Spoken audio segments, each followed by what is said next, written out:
What's up, guys? So we finished origin stories. Throughout this series, we've looked at different ways that we can be heroes. I hope that you learned a lot from this study, and I hope that it really hits you how you yourself can be just like your favorite hero. Well, maybe not. If you start crawling on the ceiling, swinging through downtown Charlotte, or you're able to all of a sudden pick up a building or fly around the world, you should probably let me know, because that's pretty cool.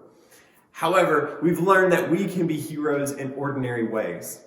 Throughout this study, we talked about a couple of different things. How heroes embrace who God made them to be.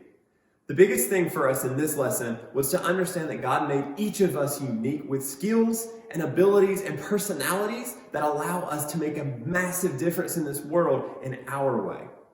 It takes us each to use our unique powers in order to make a difference. You can make an impact that I can't because you are you. You have your own uniqueness. So God created us differently. So heroes embrace who God made them to be. In week 2, we talked about heroes care for people right in front of them. We talked about how a lot of times we get so caught up in finding these big ways to make a difference, we neglect sometimes the people right in front of us, like our family, or our best friend, or the neighbor that lives next to us. We can make a big difference and be heroic when we care for the people right in front of us. In week 3, we talked about how heroes are stronger when they're on a team. We looked at the importance of having a team around you who can unite their unique abilities, their unique personality, and their unique skill to make a bigger impact. Just like our youth group family. Our youth group family is comprised of different people. Your leaders are all different and unique, and all of you are different and unique. And when we unite together as a team, we can make a big impact on this world for God. And then finally, in week 4, we talked about how heroes are heroic in ordinary moments.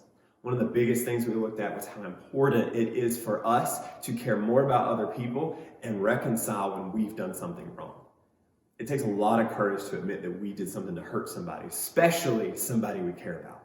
But if we truly care about them and we're a hero, we'll make the first step to reconcile that relationship.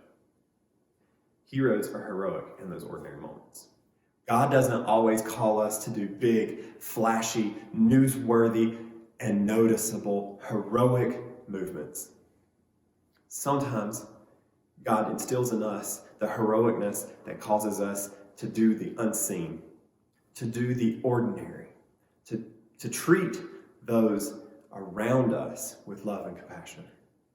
Sometimes the biggest example of God we can be is living our lives in our circle, but doing it in a way that glorifies Him, using the unique traits He's given you. When you're Jesus to your sports team, when you're forgiving to your sibling, when you're compassionate to the person that's hurt you, and you can't stand them. When you set yourself aside and go on a trip that's not fun, but serving. When you stick around after youth to help your lovely youth pastor clean up. And when you offer to do the chores that your parents didn't ask you to do, nor are they going to give you any extra credit for. These ordinary acts, these small things, make a huge impact. Like holding the door, saying excuse me, thanking your food server and telling them how much you appreciate them with a smile. Being kind, forgiving, and working together are all ways we can be heroes.